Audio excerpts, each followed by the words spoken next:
Hello Standard 4th. Welcome in EVS lecture. This is our 25th lecture. In previous lecture we have completed our chapter number 7. Right now today we are going to start our chapter number 8, reaching grandmother's house. Reaching grandmother's house. After this chapter is also related to Omana's journey. Okay.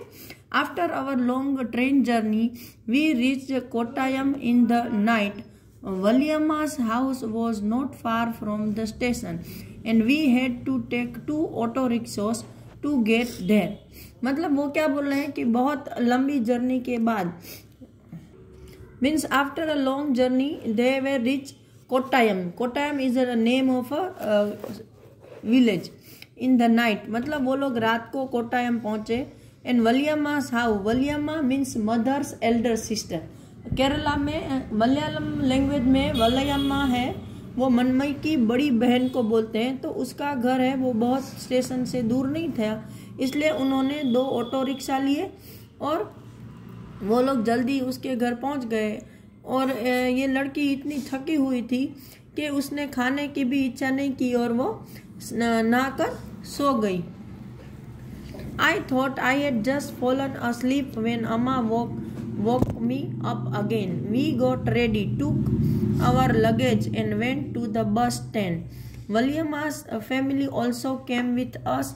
We were 10 people and had a lot of luggage too. फिर क्या हुआ जब उसको उसकी mother ने उठाया तो obviously सुबह में मम्मी ने उसको उठाया और फिर वो लोग रेडी होके अपना सामान लेके अपनी जो नानी थी उसके घर उनको जाना है, तो उनके साथ उसकी मौसी की फैमिली भी साथ में जा रही है. तो अब वो लोग 10 लोग हैं उनके लगेज के साथ. We were 10 people and had a lot of luggage too. तो उनका सबका सामान है, 10 people है तो बहुत सारा लगेज है. Now over here the bus conductor came and Appa bought tickets for all of us. We managed to get seats. As it went along, the bus got very crowded. People were sharing the seats. We also had to share our seats. फिर क्या हुआ जब bus conductor आया तो उसके अप्पा मतलब उसके father ने सबके लिए टिकट ली और सब ने अपनी अपनी सीटें ले ली. फिर जैसे वो लोग जाने लगे तो बस है वो उसमें भीड़ होने लग गई, क्राउड होने लग गया और फिर लोग एक दूसरे के साथ अपनी सीट शेयर करने लगे. तो इन लोगों को भी अपनी सीट शेयर करने पड़ी. After a long ride the bus reached the last stop. I was happy to get off. My legs were stiff.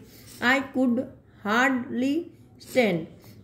फिर बहुत लंबी मुसाफरी के बाद वो लोग का लास्ट स्टॉप आया और वो हैप्पी हो गए कि भाई चलो अब तो उतरने को मिलेगा. और इस लड़की के पैर हैं वो स्टिफ मतलब अकड़ गए क्यों, और वो उसको मुश्किल से खड़े होने में भी तकलीफ हो रही थी, मतलब वो मुश्किल से खड़ी हो पा रही थी क्योंकि ज़्यादा देर तक जब हम एक ही पोजीशन में बैठे रहते हैं तो हमारे हाथ पैर अकड़ जाते हैं. I thought that we had finally reached Ammumma's village. But no, our travel had not ended yet. The bus had dropped us by the waterside. Look, Amma pointed across the water. That is where we have to go.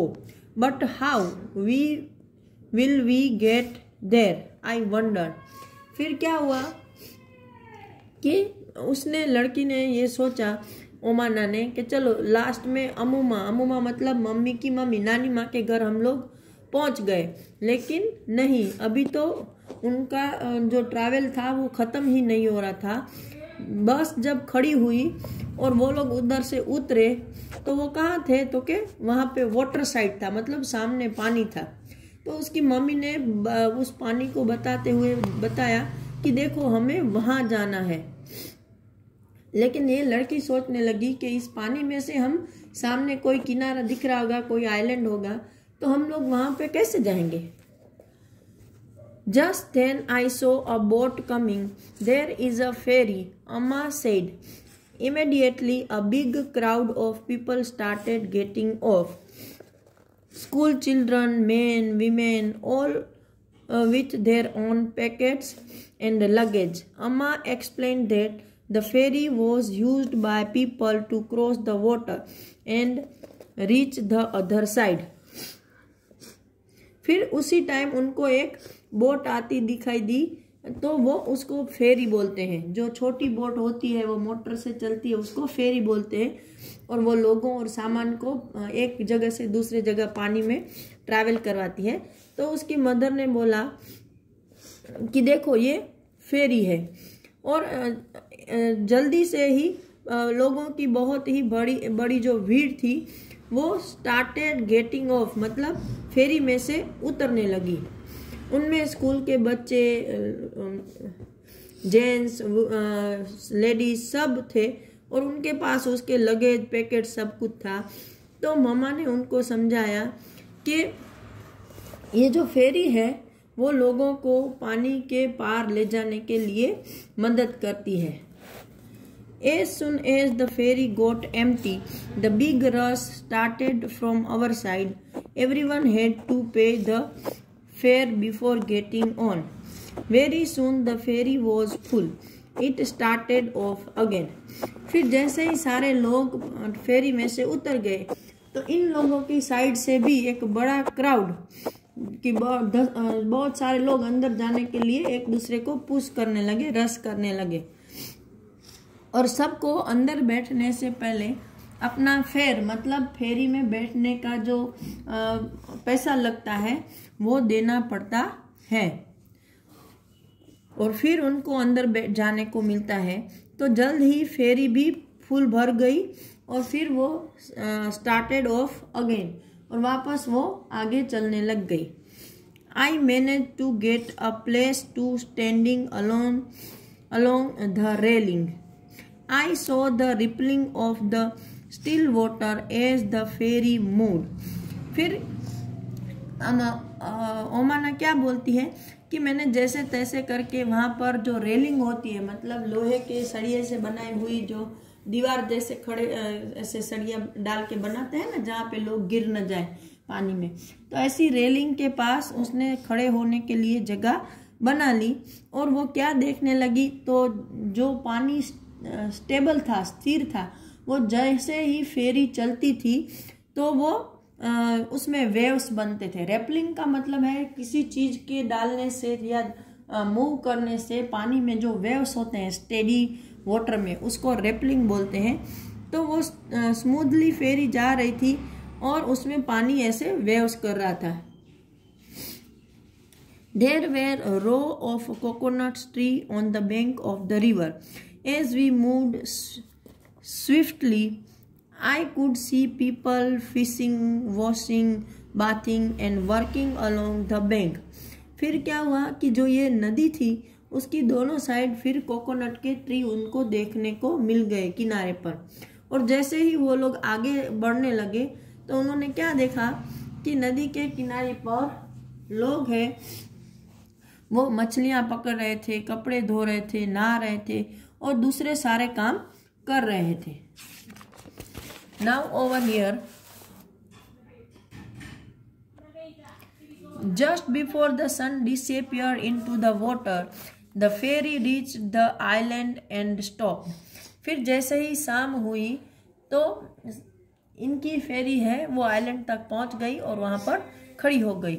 It was time for us to get off. At last we reached Amuma's place. What a long and interesting journey it has been. फिर शाम होते होते वो लोग अपनी नानी के घर पहुंच गए और वहां से फेरी में से वो उतरे। ये क्या बता रही है कि कितनी लंबी और इंटरेस्टिंग जर्नी थी नानी माँ के घर की।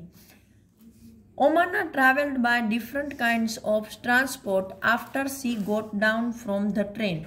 Can you remember what these were? कि भाई ट्रेन से उतरने के बाद उसने किन किन चीज़ों से ट्रैवल किया अपनी नानी माँ के घर पहुँचने।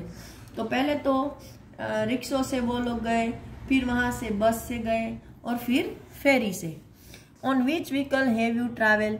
तो भाई हमने रिक्शों में भी ट्रैवल किया है, बस में भी किया है, फेरी में भी किया है, ट्रेन में भी किया है ना। Which ride did you enjoy the most and why? हमें कौन सी राइड अच्छी लगती है? तो सबको ट्रेन की और फेरी की राइड अच्छी लगती है ना। Now Omana left Ahmedabad on 16 में। How many hours did it take for her to reach Ammumma's palace? देखो, ओमाना ने 16 मई को अब अहमदाबाद छोड़ा था और वो उसके नानी माँ के घर की कौन सी डेट को पहुंची? 17 की नाइट को वो अपनी मौसी के घर पहुंचती और 17 के दूसरे दिन मतलब 18 की शाम को वो अपनी नानी माँ के घर पहुंचती है। तो 16 से लेकर 17 24 आवर्स और फिर 18 मतलब कि 28 जितना अप्रोक्सीमेटली होता है, राइट। लेकिन अगर एक्चुअल घंटे हम निकालेंगे तो आप आराम से ऐसे निकाल सकते हो कि देखो उसकी फर्स्ट जर्नी कब स्टार्ट हुई थी, यहाँ पर 16 मई को 11:35 पर। तो यहाँ से लेकर हम यहाँ शाम के 6 बजे तक का टाइम निकालें तो इस तरह से हमें टाइम निकालना है। अगर अप्रोक्सीमेटली निकालना होगा तो मैं वो भी डाल दूंगी और एग्जैक्ट टाइम भी मैं आपको PDF में भेज दूंगी। Have you ever been on a long journey? Where did you go? भाई आपने लॉन्ग जर्नी की है तो आप कहाँ गए हो? हाँ, मैं तो देखो मैं तो साउथ में भी गई हूँ, कन्याकुमारी तक, और गोवा भी गई हूँ। तो केरला की जो जर्नी है वो बहुत लंबी होती है।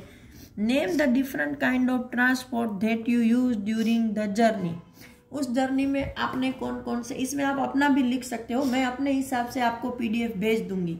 ओके, कि भाई इसमें हम पहले ट्रेन में जाते हैं, फिर बस में जाते हैं, फिर बोट का सहारा लेना पड़ता है, और अगर कहीं पर स्टॉप करते हैं और हमें होटल तक जाना है तो रिक्शो या कार भी यूज़ करते हैं, राइट।